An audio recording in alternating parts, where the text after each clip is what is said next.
hadirin jemaah Jumat yang dirahmati Allah Subhanahu wa taala. Setumat lagi kita akan masuki bulan Dzulhijjah. Bulan di mana sebagian daripada saudara kita telah melaksanakan ibadah hajinya.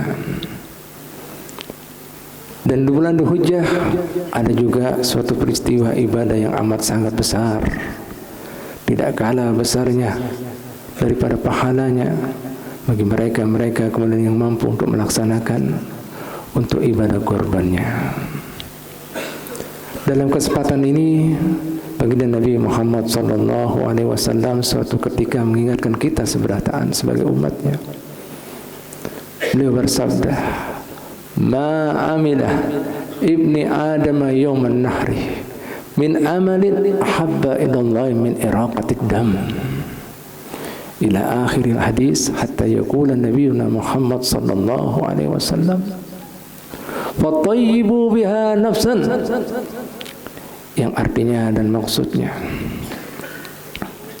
tidak ada amal kebajikan yang dilakukan anak cucu Adam, artinya kita semua anak cucu Adam manusia, pada hari raya Idul Adha daripada semua amalan yang lebih disukai, dicintai, dimuliakan lawan Allah Subhanahu wa taala daripada ibadah kurbannya.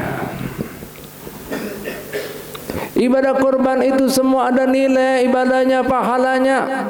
Jadi Nabi mulai tanduknya sampai kukunya sampai darahnya semua ada kedudukan di mata Allah Ta'ala. Sampai Nabi menutup kemudian wasiatnya, "Fatayyibu biha nafsan." Gembirakan, senangkan, rayakan, semarakan ibadah kurban dengan senang hati. Artinya jangan engken, jangan pelit, jangan apik, jangan bahir, jangan medit. Karena apa jar baginda tadi? Tidak ada amalan apapun juga pas hari raya Idul Adha yang lebih disukai, dicintai anak daripada ibadah kurban. Sampai-sampai ada salah seorang sahabat Nabi Muhammad SAW bertanya dalam kesempatan ini karena beliau mengatakan enggak ada. Kemudian beliau bertanya pada Rasulullah SAW, "Wala jihad fi sabilillah ya Rasulullah?" Apakah termasuk di dalamnya jihad fi sabilillah ya Rasulullah? Di medan laga. Wala jihad fi sabilillah. Termasuk jihad fi sabilillah. Allahu Akbar. Kecuali tanda kutipnya, yang bersangkutan di medan laga kada bulik alias mati syahid. Jika kada mati kalah lawan ibadah kurban pahalanya. Allah. Makanya Nabi mengatakan jangan pelit, jangan engken nih kamu, rayakan ibadah kurban tadi. Oleh karena itu yang kedua, hadirin sekalian rahmati Allah Ta'ala, Nabi memberikan warning bagi mereka yang diberi kelapangan rezeki, limbah itu tidak mau berkorban lagi. Apa ajar Nabi Muhammad? "Man kana lahu sa'atan falam yudahi falam yuqarribanna musallana." Siapa saja yang berisi kelapangan rezeki, limbah itunya kada berkorban, jangan sekali-kali berparak dengan tempat sholat kami. Sana! Allahu Akbar. Makanya Imam Abu Hanifah mengambil ini hadis di madhab beliaunya hukumnya wajib. Sementara di madhabnya Imam Syafi'i sunnah muakkadah alal kifayah, sunnah yang sangat ditekankan alal kifayah. Artinya apa? Diharapkan pian dalam sekeluarga ada yang mampu. Jika kada digawai kena hukumnya makruh semuanya serumaan, kena semuanya. Jadi wahai ini kan ada fardu kifayah, ternyata pian dengar wahai ini ada sunnah muakkadah alal kifayah, sunnahnya mengikat. Jadi kalau ada di dalam rumah mampu kada menggawai, harga kambing bisa 3 juta, serumaan makruh. Tahu artinya makruh? Kada disukai Nabi. Bahasa kasarnya dibenci lawan Nabi 3 hari. Siapa Siapa kira-kira yang dianggap mampu? Masa ibadah kurban 4 hari. 10, 11, 12, 13 tambah 3 hari tasyrik. Jika berisi ke lapangan rezeki berarti mampu. Pian kada menghadangi soge jadi miliarder. Nih, mampu artinya cukup untuk keperluan pian dan keluarga yang pian wajib tanggung. Listrik aman, sekolah anak aman. Nah, masih ada 3 juta. Berarti mampu. Banyak orang mengira, menyangka ibadah kurban itu kayak ibadah haji. Nah, bulan sudah selesai. Dengarkan Nabi Muhammad SAW. Siapa yang berisi ke lapangan rezeki? Siapa saja kada berkorban, jangan parak-parak musyarat kami. Makanya Imam Syafi'i meskipun beliau kada mewajibkan seperti Imam Abu Hanifah, fala urahis ala tarkiha liman qadara alaiha. Ulun kada memberikan keringanan buat orang yang mampu untuk meninggalkannya. Apakah dia musafir? Apakah dia mukim? Allah. Apakah dia di kota? Apakah di desa? Kada ada alasan. Allahu Akbar. Ini dia. Hadirin sekalian rahmati Allah Subhanahu wa taala. Biar tahulah keutamaan ibadah kurban. Tadi baginda Nabi Muhammad SAW mengatakan semua ada nilainya. Sampai beliau mengatakan tanduknya, kukunya, darahnya. Sayyidina Ali bin Abi Thalib mengatakan, barang siapa man kharaja min baiti ila sira'il udhiyah, siapa saja keluar dari rumahnya mau nukar ibadah kurbannya, hewan kurbannya, itu langkahnya 1 langkah dapat 10 pahala. Langkah yang sama dihapuskan 10 dosanya, langkah yang sama diangkat derajatnya 10 derajat di sisi Allah Ta'ala. Artinya apa? Ada alasan jauh. Yang kedua, jika sampai di tempat penjualan hewan kurban, pian pilih-pilih, pian tawar-tawaran, kana muhu tasbihan. Pembicaranya itu dinilai bertasbih, berdekir. Tapi dia yang tawar terus, mau itu penjualnya. Anak nukar apa kada?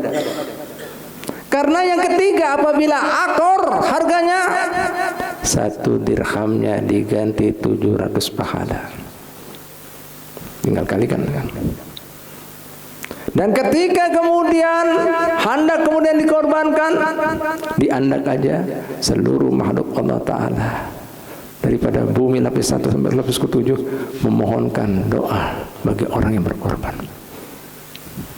Ketika dipotong, kucuran darahnya 1 tetes, Allah Ta'ala akan gantikan 10 malaikat, diciptakan 10 malaikat akan mohonkan ampun dan maaf hingga hari kiamat. Ketika dipotong dagingnya, 1 lukmanya, 1 suapnya pian sama pahalanya dengan memerdekakan anak cucu Nabi Ismail alaihissalam. Siapa Nabi Ismail? Kainya Nabi Muhammad. Berarti menolong keluarga kerabat Nabi Muhammad.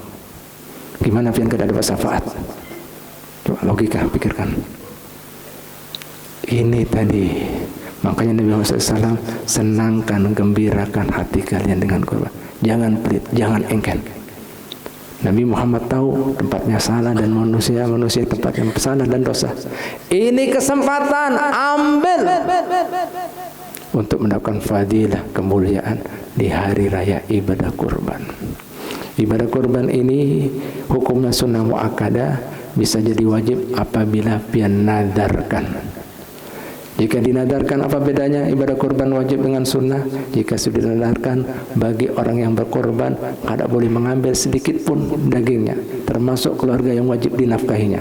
Sedangkan ibadah kurban sunnah boleh pian mengambil dagingnya hingga 1/3. Nih dia. Mudah-mudahan pian bisa mengambil hikmah-hikmah nih ibadah daripada ibadah kurban dan bisa mengambil kebaikannya, karena Nabi Muhammad SAW bersabda dalam kemudian wasiatnya, inna li rabbikum fi ayyami dahrikum nafahat ala fata'arradulah, yang artinya dan maksudnya sesungguhnya buat Tuhan kalian di hari-hari kehidupan kalian ada anugerah Allah Ta'ala yang banyak. Apa anugerah Allah Ta'ala? Apa pengampunannya, rahmahnya, hidayahnya, berkahnya, ridhonya? Tidaklah kalian mau mencarinya? Tidaklah kalian mau mendapatkannya? Ayo ambil. Kullu ibni Adam khata'un, setiap anak cucu Adam pasti pernah berbuat salah dan dosa. Wa khairu khata'in tawwabun, tapi orang yang kemudian sebaik-baik orang yang merasa dirinya pernah salah dan dosa, cepat-cepat kembali mengambil hari-hari yang baik, amalan yang baik untuk menghapus, menutup salah dan dosanya. Wadbi sayyi'atan hasanatan tamhuha, ikuti, iringi kesalahanmu, dosamu dengan amal soleh untuk menghapuskannya. Mudah-mudahan kita termasuk orang-orang tersebut, bisa mengambil kesempatan hari-hari baik yang Allah Ta'ala siapkan buat kita untuk menambal kesalahan, kekurangan kita, untuk bisa mendekatkan diri kita Allah Ta'ala, sehingga Allah Ta'ala memuliakan kita dengan pahalanya, dengan rahmahnya, dengan pengampunannya, dengan hidayahnya dan ridhonya. Amin amin ya rabbal alamin. Alhamdulillah, wassalatu wassalamu ala rasulillah Sayyidina Muhammad bin Abdillah. Ibadallah, usikum wa nafsiya bitaqwallah haqqa tuqah, inna ahsanal kalam kalamullah wa bihi yahtadil muhtadun. A'udzu billahi minasy syaithanir rajim. Bismillahirrahmanirrahim. Inna a'tainakal kautsar fasalli li rabbika wanhar inna syani'aka huwal abtar. Barakallahu li wa lakum minal Qur'anil azim wa nafa'ana wa iyyakum bima fihi minal ayati wa dzikril hakim wa taqabbala minni wa minkum tilawatahu innahu huwas samiul alim. Aqulu qali hadha wastaghfirullah li wa lakum wa liwalidina wa liwalidikum wastaghfiruhu innahu huwal ghafurur rahim. Allah